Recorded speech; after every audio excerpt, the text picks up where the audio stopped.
Welcome to State of Reform's virtual series, 5 Slides We're Discussing, with some of healthcare's most thoughtful leaders.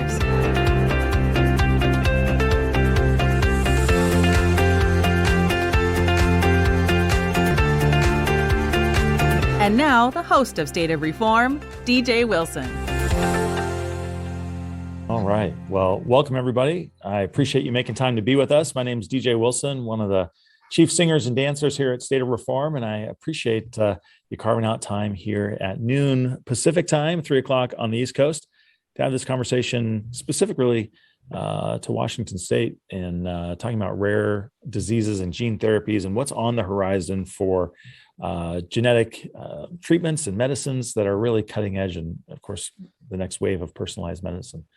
So without further ado, I want to jump right in. But actually, before I do, one of the most important bits of business, I want to thank Community Health Plan of Washington, our sponsor of this session and of our series. These virtual conversations that we host are free, of course, but they're not free to produce.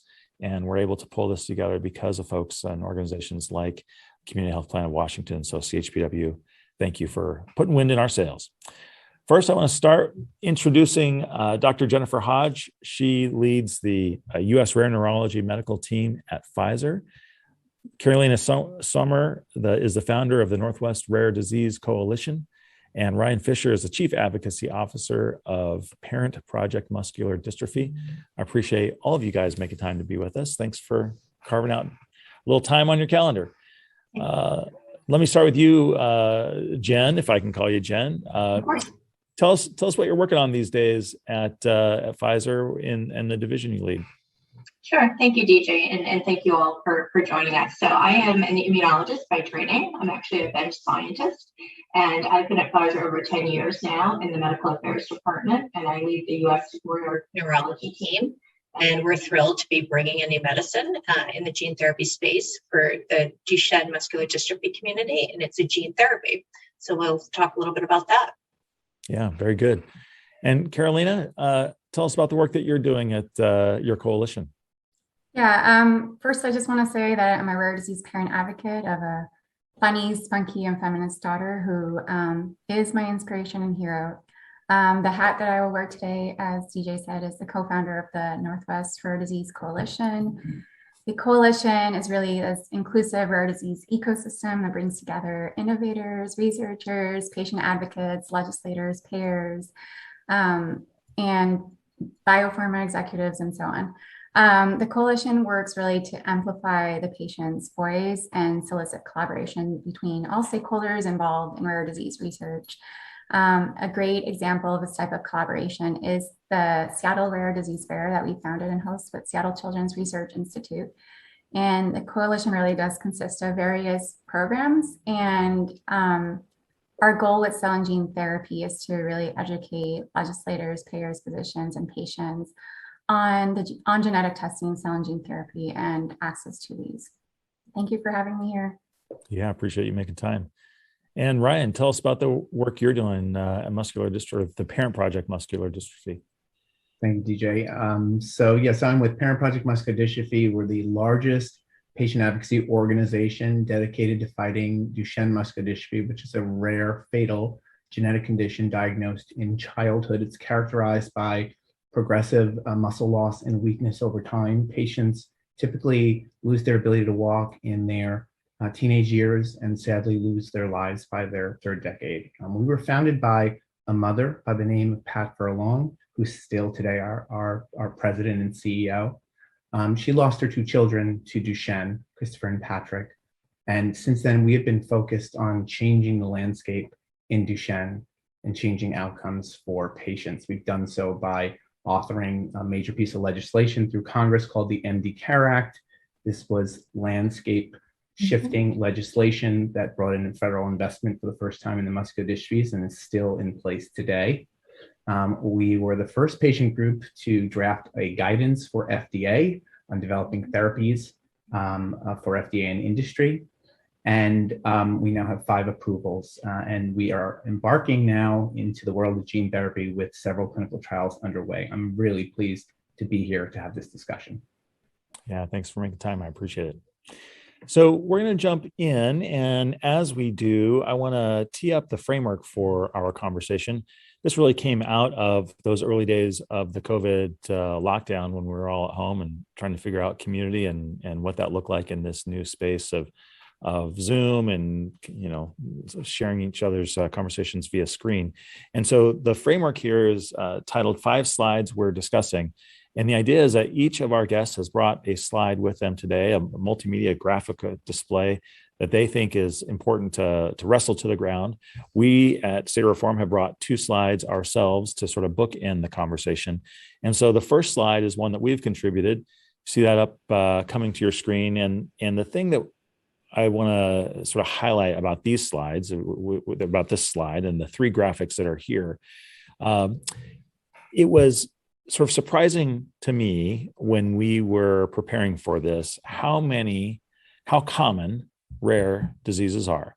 And I had thought that rare diseases were in fact rare, and in some ways they are, that so far as that a rare disease is defined by a disease that has 200,000 or fewer folks afflicted with it, but that when taken in totality, rare diseases afflict or impact about 1 in 10 Americans, 1 in 10, 1 in 12.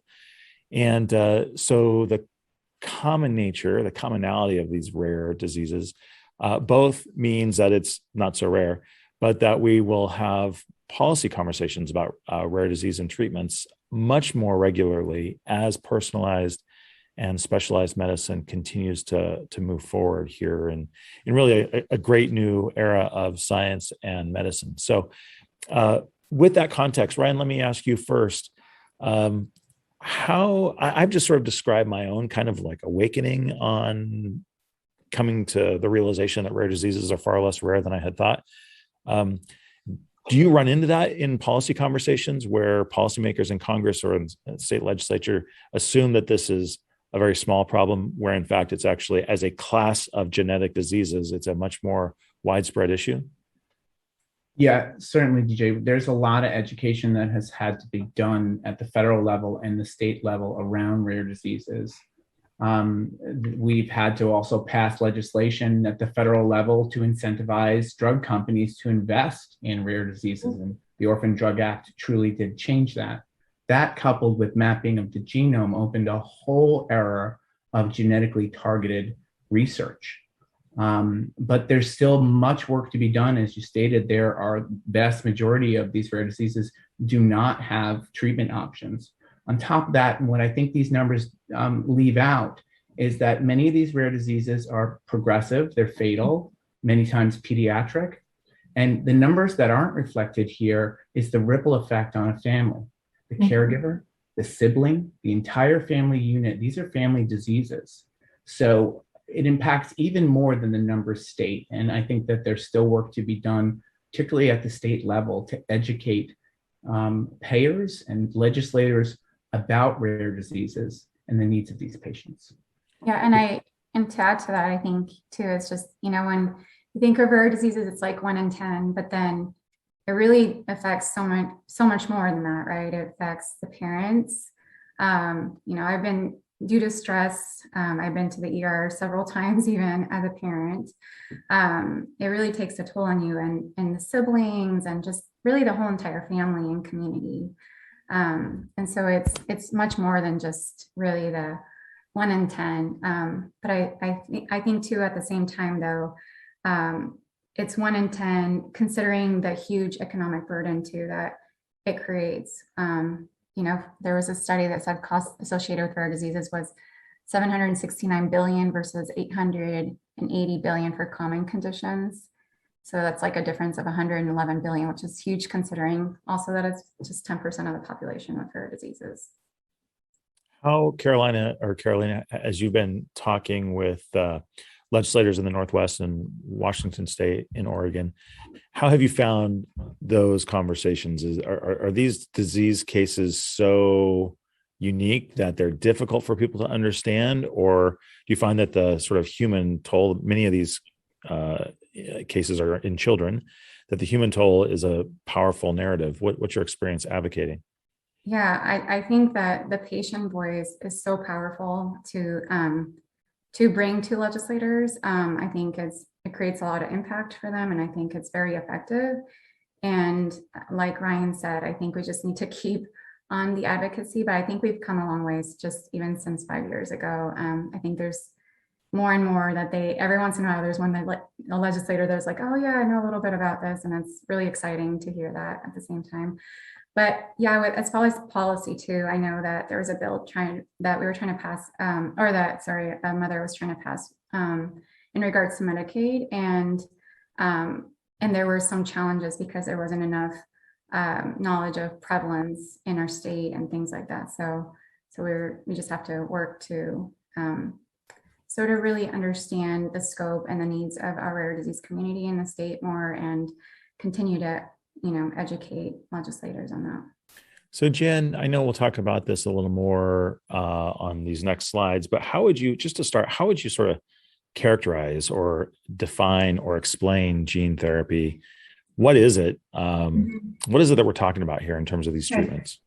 Yeah, and before we get to that, if I could just add one comment, what I think also is missing from this slide is even in our community, we tend to think about diseases. We think of asthma, diabetes. It's the collection of rare diseases, one thing, but the fact that we don't have treatments for so many of them, that's just unacceptable nowadays. I think that's something that really needs to be brought to the forefront. So gene therapy, the concept, the umbrella term is you're working with DNA or RNA. You're working at the genetic level. And the beauty of it in rare diseases is we know they have a genetic component, and we'll talk about that, a genetic causality. So you're really getting at the root of the problem with gene therapy. You're not going after symptoms or supportive care. It's not the days of creating aspirin or small molecule medicines. We're really saying, okay, what is the disease? What is the gene? Where is the mutation? And how can we go in and correct it? And I think that's just amazing work. Pretty specific. Very targeted. Yeah. And of course, I don't feel that old, but I feel like I'm old enough to remember when, mapping the genome was still kind of new, and we hadn't really, the whole idea of genetic therapy was kind of like sci-fi stuff back in the 90s. You've now been able to spend most, if not perhaps all of your career in this space. What is it like? It must be exhilarating working in this space that was not even around maybe prior to the 90s very much. Right. So I bring 2 point of views, and I'll age myself here as well. So I remember back in the early 90s when I first started my training at the University of Pennsylvania School of Medicine, they were talking about gene therapy. This was 1993, and we were going to cure genetic diseases.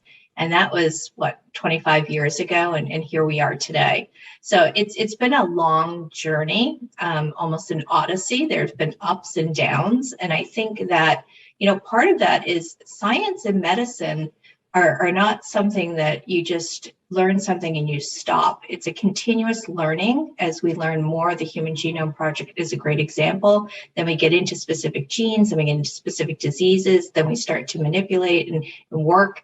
And then as we find things, we change. We change our strategy, our approaches, we want to make sure that we're protecting the patients that we're working on. So we really have to continuously be almost a detective as we're working. So the science continues, the medicine continues, and sometimes it takes longer than we want, but we're getting there. I think we're to copy a common term, we're coming of age, if you will. Yeah.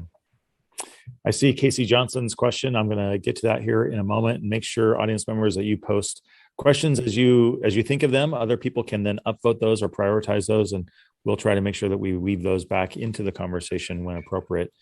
I want to move now to our next slide here, and this one is yours, Carolina. Why don't you walk us through what you've got teed up for us here on screen? I would love to. Thank you. So in hosting many stakeholder meetings in Washington and events to help us understand the needs of our community in various perspectives, we landed on 3 areas of importance that we felt the coalition will be focused on moving forward. And those are patient access and treatment. So as far as patients, the challenge is shortening diagnostic journey. And as you guys know, gene therapy goes hand in hand with prenatal and newborn screening, because for rare disease patients, early intervention and diagnosis is so important. So, right. So we really want to advocate for newborn screening initiatives and policies. One of the policies that we're working on is the RUSP bill, and for newborn screening. And what that will do is sort of expedite the process. Right now in Washington, it takes about up to 4 years to add a new rare disease into the newborn screening panel. So this would kind of eliminate some of that process. And the other is the access challenge. The challenge with that is connecting patients to treatments. We really want to focus again on education initiatives. We think that education is really critical in helping address concerns of capacity, for example, because the demand is going to be so huge, right? There's like over 7,000 rare diseases and over 240 new identified rare diseases every year. And then I think the educational initiatives goes nicely with the pilot study that we're part of with some national partners, the Rural Rare Disease Community Project. And here, hand in hand with education, we really want to assure that our representation is diverse and we represent constituents really from all parts of Washington state. And then as far as treatments, the challenge we're focusing on is how can we accelerate the development of treatments? And I think our priority is to really support the trust in science. I think this is really important. And how can we advance diversity in clinical trials? And how do we create awareness on the needs of patient engagement from the diagnostic journey all the way to treatments and thereafter to truly be efficient? So you have answered, Carolina, you have answered some of Casey's question already. She asked about which policies would you all advocate for at both the state and the federal level. I'm wondering how your advocacy work is getting received specifically by Washington state legislators. Is this subject area too complicated for many conversations, or I want to know, like, how is it getting experienced on the ground? Yeah, I think I think we really try to bring in the story first and relate it to something that's important to them. And I feel like it's been taken really well. I feel like our legislators have, I feel like with the newborn screening bill, for example, the RUSP, which is, the Recommended Uniform Screening Panel bill, I think it's kind of a win-win for everybody. So I think it's just really, we're trying to show them like, look, this improves patient outcomes. It helps the economic burden. That's a big one, right? It improves quality of life for patients and families. It saves patients' lives. There's just, I don't know, just making sense through all these things with them. And then the other bill that we're trying to pass with the Rare Disease Advisory Council, or otherwise known as RDAC, they're excited about this collaboration, and they really been very supportive of this and understanding, getting more of the rare disease voice involved here. And it's just, I feel like it's a win-win, and everybody's been on board. So it's been good. Yeah. Ryan, let me ask you specifically about this Rare Disease Advisory Council. I saw in some of our reporting at State of Reform, actually, that a similar bill had been passed with strong support in California and was vetoed by Governor Newsom there. So is that sort of that council approach, is that infrastructure that is being proposed and talked about in a lot of states? Or is this unique to Ryan? Is this unique to Washington state? No, it is not unique. And we are seeing these pop up across states around the country. And I do think it is needed, given what we've discussed in terms of the lack of knowledge around rare conditions and rare diseases. We are monitoring this. We're working with partner organizations on advocacy when it comes to these. And we are seeing success with some of these in some states. So we are very much in support of these type of advisory committees. Yeah, and I guess, sorry, I don't mean to jump in, but I guess a little bit about what you actually do with these councils.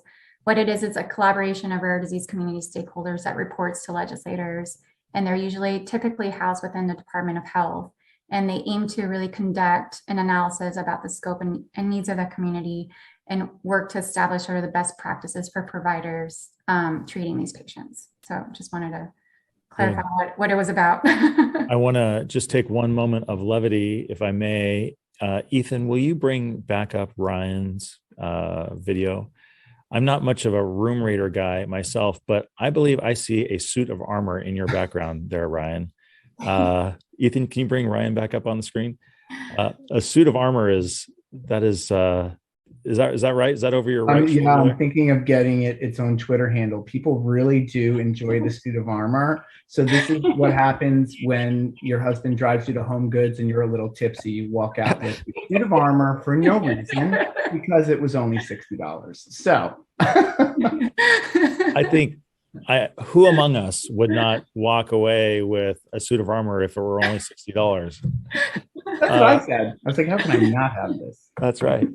Jen, sorry to have you follow that, but any observations that you have that you want to tee up here? I want to make sure that your voice is included based on what you've heard so far. No, I think they said it well. I think, from our perspective, it's incredibly important to incorporate the patient voice and the advocacy voice. And it's just something that many of us now as companies understand, and you can't do it in a silo. You absolutely have to. And so we work with Ryan's group, for instance. I work with Ryan's group, and it's really important. And I always say that in my team meetings is, what would the patient say? What would the parent say? What would this person say? I mean, that's how we have to think. It can't be what I think necessarily. Right. Good. And with that, I want to segue, Jen, to your slide here so we can talk through the detail of what you have brought us. Tell us what we've got here on the screen. Yeah, sure. So I brought a slide called The Promise of Gene Therapy because I thought that any discussion there should begin kind of with the unmet need, which is what I have laid out on the first row. And it's kind of similar to how we started our conversation. It's all about the numbers, right? So approximately 7,000 rare diseases across the world. A whopping 95% have limited to no approved treatment options, which, as I mentioned earlier, I think is just unacceptable in this day and age. And frankly, if you think about it, that makes patients with rare disease collectively one of the most underserved communities in medicine today, if you think about it. An estimated half of these are affecting children. And most importantly, for this particular discussion, as I mentioned earlier, 80% of rare diseases we now understand are rooted in the genetics, in the gene. And finally, I'll say that it goes without saying that for people living with a rare genetic disease, the need for anything innovative in terms of treatment is absolutely urgent. We all feel that urgency. That's what gets us up in the morning. In the middle, I tried to describe a little bit about potential and impact. And I use the word potential in the center of the slide to really say, we're looking at the underlying cause of the root of the disease, which is the gene. That's the beauty and the potential of gene therapy. Like I said, it's not the symptoms, it's not providing supportive care, but what's the biology behind this disease? Impact, I laid out a couple ideas here. A potential treatment, the impact where there's no treatment to date or less treatments, the potential to reduce costs and burden, I'll use air quotes there, and the potential to improve someone's life. I mean, that is just the most amazing remit we can have at work. Improve a patient's life, as we talked about, a caregiver's life, the quality of their life. And I think ultimately we can't do any of this and realize any of the potential without listening to and addressing the patient's needs. Challenges are too numerous to even put on a slide, but I thought I could drill it down into three. Gene therapy seems straightforward in principle. We can define it, but scientifically, it's amazingly complex in the actual practice. And we need to think about and start talking about a lot of different things. What does the care look like? What does the care look like now, plus a gene therapy? What is the infrastructure that's required at a center to deliver it? What's the who, what, when, and how of access, which is incredibly important. We can make a medicine, but we need access. And there are all kinds of uncertainties. It's a new science, it's a new medicine. As I mentioned, we think of ourselves as detectives, and we're in an evolving time of science and medicine, just like with COVID. That's what gene therapy is. So we have to understand what all those uncertainties are and learn as we go. Jen, I'll pose this question from Jim Bloss to you. He says, I expect that doing this form of research often receives public challenges from people concerned about working on treatment modalities that appear to be, quote, playing God. So are the ethical considerations for working at this level of research at least somehow considered while doing the research that must be done to move the needle forward in finding solutions to preventing these diseases? What are your thoughts? Yeah, I would say it goes without saying there's a lot of public challenge. There's a lot of ethical discussions, etc. I actually look at it, and this is just me personally, as I said, this is my reason to be. I was a bench scientist. I can do all the experiments I want and be very happy. But if I have the chance to go to someone like Carolina and say, I understand how your daughter's disease works. I know the gene. I think I have an idea of how we can go after it. I think that's just an amazing job to have. Sticking with this idea of ethics for a second, Jen, Yeah. most of what we talk about when it comes to genetic therapy are related to, I believe, these rare diseases and solving disease states. How do you see resource allocation moving to other forms of genetic therapy that may not be disease state related, but may be more aesthetically related, or other things where it's not really about whether Medicaid can pay for this, but about whether someone might pay for this for their personal life? Are we at a place where we need to be mindful of how we allocate scarce resources towards things that are solving disease state issues versus things that are more aesthetic? I'll say my 2 cents, and then I'll ask the other two panelists that I'm with to comment. I think of it in a different way. I think of it as a scientist at a biopharmaceutical company. We have 6 divisions at Pfizer. I'm in the rare disease division. We are, our job is to look at rare diseases and new medicines, and gene therapy fits that. I personally do not see myself becoming involved in any of that.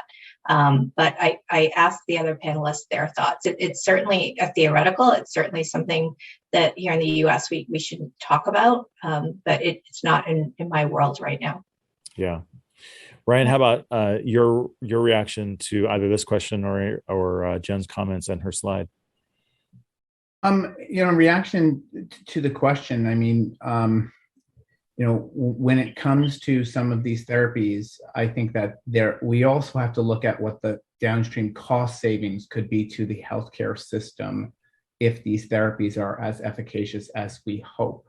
If you can prevent future surgeries, need for equipment, need for interventions, there is an economic case to be made for these therapies. We personally aren't going to get into the debate over the use of funding for specific therapy allocation via Medicaid versus building a bridge, et cetera, if that's the point you're specifically making. But what we do want to do is educate those at the state level about these therapies, about these conditions, because I venture to say if one of them had a child, they would ask themselves, well, what would I want and what would I do for my child? And I think having the perspective of the patient voice and that connection, direct connection, instead of them being a number, it becomes more real and understandable. Yeah, and I think so. In our case, our daughter's rare disease happens more in utero. So for us, I think gene therapy we see it for our particular community is more of like, hey, something that we worry about as parents is like, will having my child think about whether she wants to have a kid or not. So I think for us is sort of, her child will have 50-50 chance of getting her rare disease. And I think, that was one challenge that I was going to kind of bring up. I think with our community, there is the question like, I don't want to change myself, or I don't want to change my kid, the ethical, even religious reasons why it's a challenge based on sort of some of the processes used. And I think it's, a balance. I think for like rare disease patients, it's sort of like a different perspective, because a lot of times for parents, it's like a life or death situation. And I think it's really important to I think, I think like social media is really positive and good and bad, right? Like we have to educate on sort of that science works, keep educating patients why it's important. And, but, it's just, there's so many resources. So it's like, there's just too many resources where people getting their information to, right?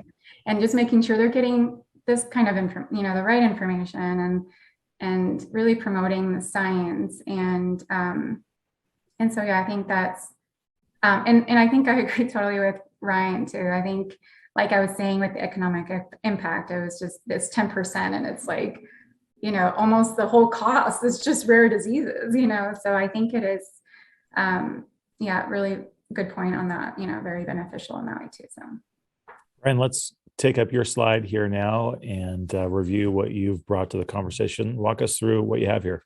Yeah, thank you so much. So when I thought about this topic of gene therapy, what came to mind was really embracing opportunity as it relates to work PPMD and others are doing. First and foremost, and we touched on this, it is critical to recognize that we are actually part of one drug development ecosystem. So essentially, this is a community of stakeholders living in conjunction with other components of their environment, interacting as a system. At the center must be those families and patients who are having to make the choices for treatments at the end of the day and bear any associated risks. Those are the folks living these diseases. So why are they not at the center, and why are they not being listened to by those other stakeholders in the ecosystem? And patient communities are uniquely positioned to influence that ecosystem, convening stakeholders within it to promote healthy exchange of ideas, information about these diseases, and data. And this is critical of gene therapy, considering how new and exciting it is with this technology for patients. The second piece of my slide here is about data. Data is the language of drug development and healthcare, and we are now in a place where, thanks to technology, we have the ability to use data and improve how it's collected, shared, and analyzed. So advocacy and legislation through a bill called the 21st Century Cures Act actually mandated new rules around health data sharing. It's allowing for more access and interoperability of health IT systems, which most data is siloed and not being utilized. So this legislation, what it does, it prevents blocking of that data from electronic health records. So if a patient wants to consent with a third party, like an advocacy organization who has a registry for that data to be used to advance research, they should have a right to do so. And so that's a huge sea change. I think it'll only help us better understand the full implications and impacts of gene therapy in a real world setting. And finally, I want to address patient-focused drug development, because we have worked very hard and have made major progress advancing what's called PFDD in the regulatory and drug development space. In particular, FDA is taking a much more, because Congress mandated, a much more transparent and structured approach to incorporating patient views and perspectives into drug development and review. The issue we see right now is the lack of opportunity for patients and caregivers to be interacting with payers. And at the end of the day, if a drug is approved but you can't access it, that is the worst possible situation for a family. So, and that ultimately means our ecosystem is unhealthy. If that one player, that stakeholder, is not part of that conversation. So we have to take these perspectives into account when it comes to access. And we should start those conversations now in gene therapy, even before they're approved. Let's have a conversation about what sort of data would be helpful to give access, what data should we be collecting, and let's work together. And I see opportunity at the end of the day. And excuse me, Ryan, let me ask you this question from Hudson Brooks, who asks, what are the costs? I'm going to sort of leave some of his question because it's we've covered some of it before, but what are the costs looking like now for gene therapies, and how can people access these therapies, and what are the current conversations about making gene therapy cheaper and more accessible? Specifically, I'm wondering, I assume that when you have these conversations with policymakers about access, cost is quickly associated with that discussion. So how are the cost conversations coming? How do those relate? I understand that if these therapies aren't paid for, the access is diminished. So how are you moving the ball forward on cost? I think this is a hard question, because I often think it's difficult for patient advocacy groups and patients to be put in the middle on the cost of therapies. I think it's a question that should be asked and talked about, and we should be talking about it collaboratively.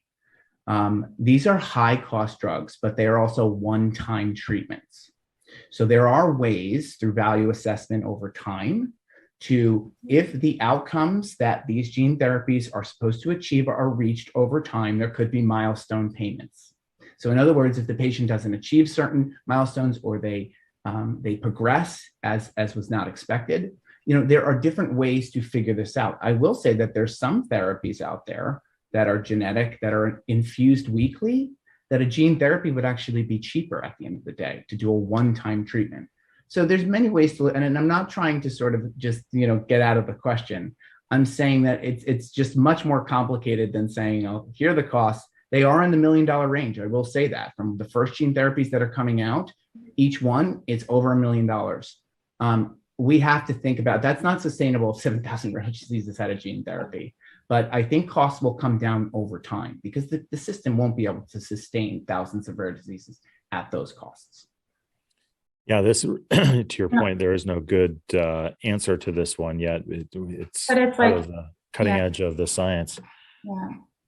Sorry, I was just gonna say, and too, like, it's that cost, but you're saving lives and improving, the quality of life for patients. But also, I feel like there is a huge burden too. So it's a consideration of like, there's that cost, but then there's so much more, if not, like death, but also just like, you're having, for our kids, maybe 90 surgeries instead of like 3, and in this case would be 1, or, one-time thing. So, so it's like outweighing those two, right? And I agree with that. I think it's incredibly complicated. I think Ryan struck it when he said we all need to be talking about it together and about what is, and not the definition of value, but how do we talk about value? And it could be like you said, 90 to 3 surgeries, the ability to walk, the ability to go to school, the ability to go to college, to get a job, to get married. I mean, how do you value all of that? And that's a difficult conversation, and it has to be had by multiple stakeholders all together. I don't think any one of us can answer that.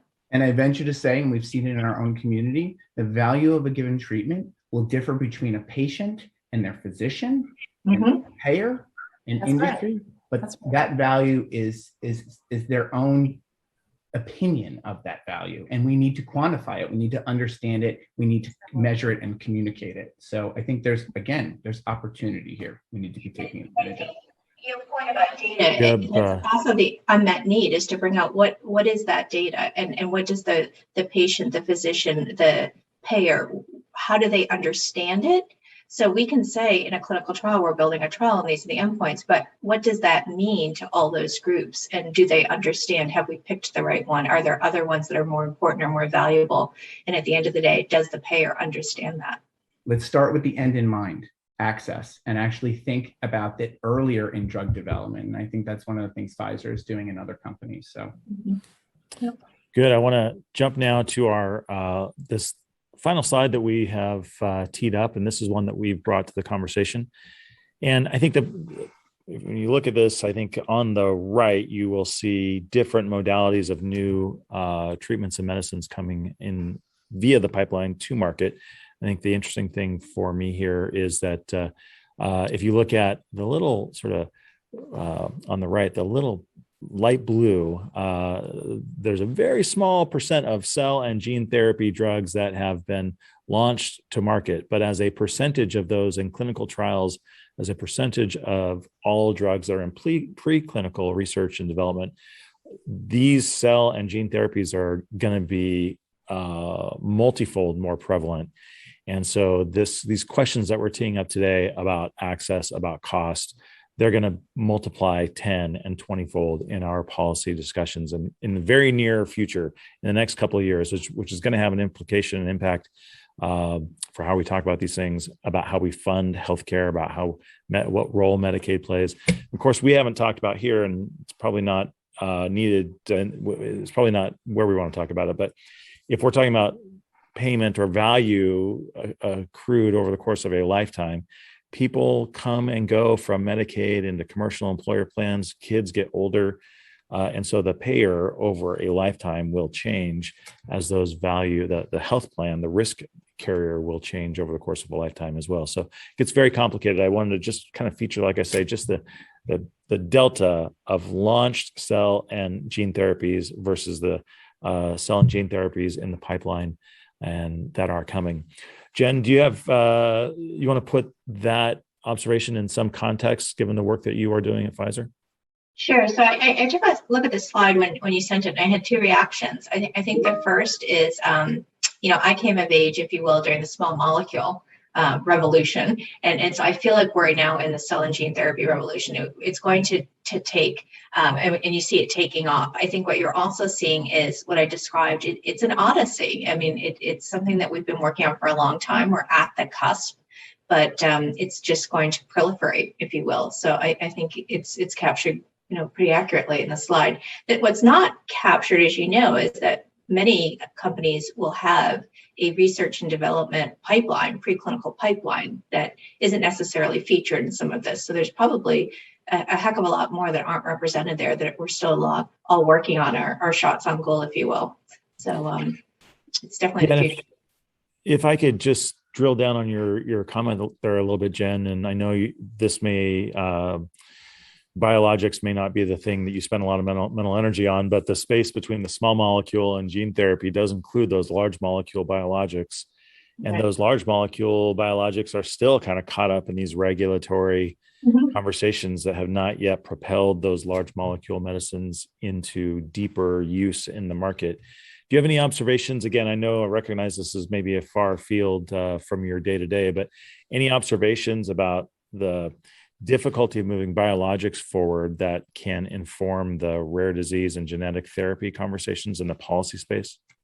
It's an excellent question. I think it's different, and maybe it's just the scientist in me. So when we look at, if you're looking at a disease and you're understanding the mechanisms behind how a disease works, there are diseases that are very multifactorial. And that is something that you would look at with a small molecule or a biologic. And there's different factors and there's different processes. And I can kind of get at some of them with some things. When you look at a rare disease and you understand the gene and the mutation potentially, that's a different target. That's more like you described in the beginning, the precision medicine. It's a different way of thinking and developing, frankly. So it's a little different for me. Yeah. Carolina, when you see this slide, does this give you hope because more medicines are in the pipeline, or do you feel like this is going to complicate things and challenge the conversations that you're having with policymakers? I think this is great. I mean, I don't know. I'm proud of how far we've come, honestly, and I think we need to celebrate that. And I think we're taking it one step at a time. And I think I'm really excited for the projects that are coming. And I think for us, it's really just about, educating and preparing for all this. It's going to be a huge demand. Like Jennifer was saying, it's like 80% are rare genetic disorders for rare diseases, right?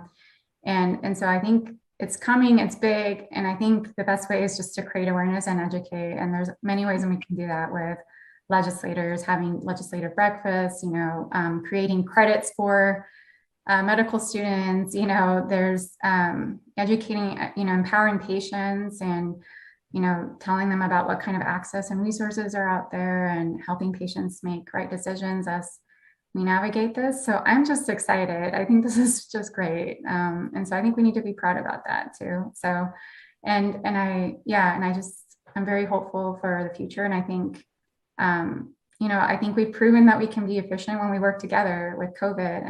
And so I think we can do this. I'm excited. So Ryan, let me ask you, if you were able to wave a magic wand and you see this slide and the bow wave that is coming in terms of just the sheer volume of increase of potential therapies and what that means for these policy conversations, let's imagine yourself out 10 years ago or 10 years from now.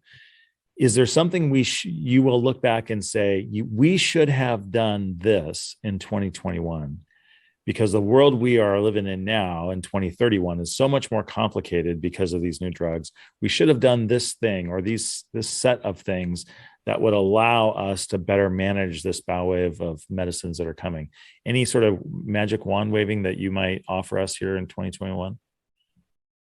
So I think it's getting to what I hope we're going to be able to accomplish, and that is having much more interaction and frank conversations with payers, both commercial and on the Medicaid side, to talk about what sort of data is needed to be collected in the post-market space. So we're collecting it in the development space. I also will hope that, and this is so important for many rare diseases to think about, rare disease is complicated, we know that. We also know that patients are being seen at different centers, and different centers are doing different things in terms of care. Care is not often standardized. We need to make sure that there are core outcome sets that are being collected in the same way across clinics, across physicians, so that we can make sense of the data that's being siloed in these clinics.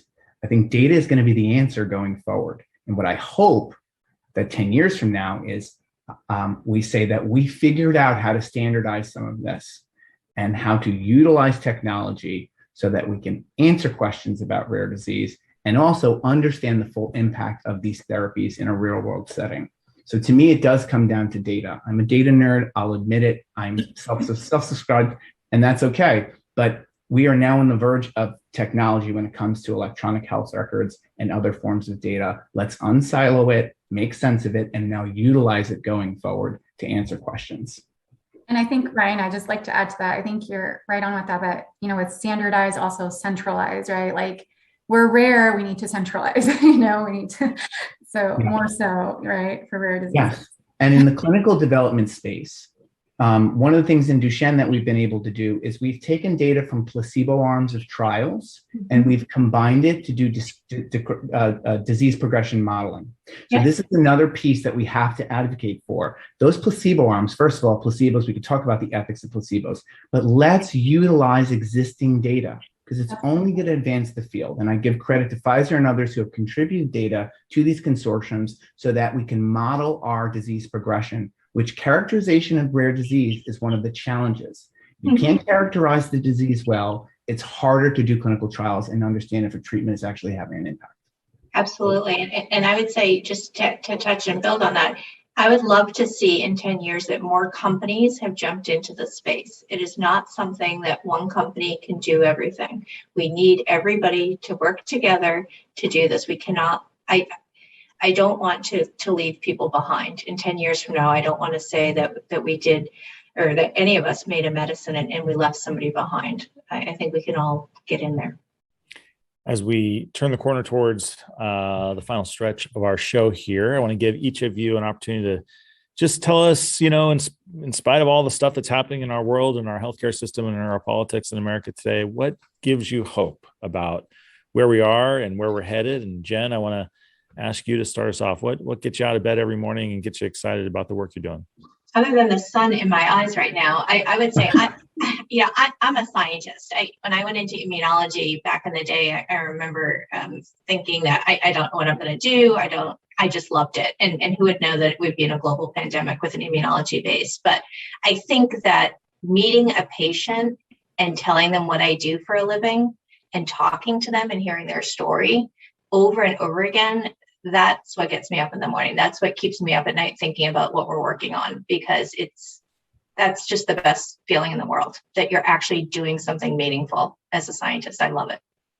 Yeah. Carolina, what gets you out of bed in the morning and gives you hope about the work you're doing? Well, so like I said, my daughter has a rare disease. So, I see it every day and I help the rare disease community every day. And I'm just so touched by the resilience these kids have. And like, they're just such spunky and fun kids. And I'm so motivated by just, the love that they bring. They just want to love on everybody. And they just fight so hard for this. And I just, every day I see that and I'm reminded, why I do this. And also just even the collaborations, like just have to say, like, there was a time where I united like a leader in a pharma company and a leader in an institution. And it was just going to be breakfast, and it was like an all day thing. And my flight got all, I mean, they changed all of it because they were so excited. And they're like, I can't believe you're doing this. And I can't believe you're doing this. And let's work together on this. And just seeing that, and like, they didn't even know, they're like, oh, that's important to you, and just seeing those kinds of collaborations and that come to life is really inspiring to me too. So. Good. And Ryan, how about you? What gives you hope? I echo Carolina. The hope and resilience of this Duchenne community and the rare disease community is what gets me out of bed, keeps me going throughout the day, and really makes me want to work harder every single day in this job. And to see the collaborative nature, to echo you again, Carolina, I mean, that really gives families so much hope to see that everyone is working together towards the same goal. And finally, the pace of these new technologies, evolving strategies like gene therapy. I've been in this community for 17 years, and even in the last 5 years alone, I have been amazed about the pace of this. But we have to remember, we have to balance hope and expectation, and we have to be honest with patients about what we're learning. Because in order for them to make any decisions about a new therapy or a clinical trial, they need the most up-to-date information about benefits or potential risks to any therapy. So we need to be honest, and give patients and caregivers the rightful seat at their table. So I'll get off my soapbox, but all of that gives me a lot of hope and helps me get out of bed in the morning. Ryan Fisher, the Chief Advocacy Officer for Parent Project Muscular Dystrophy, Carolina Sommer, the founder of the Northwest Rare Disease Coalition, and Dr. Jennifer Hodge, who leads the U.S. Rare Neurology Medical Team at Pfizer. Thank you guys for doing this. And for you guys in our audience, I appreciate the questions. I appreciate the engagement. We will have this available at our site at stateofreform.com, and we will have more of these conversations in the near future. Thanks to Community Health Plan of Washington for putting wind in our sails. Take care, everyone.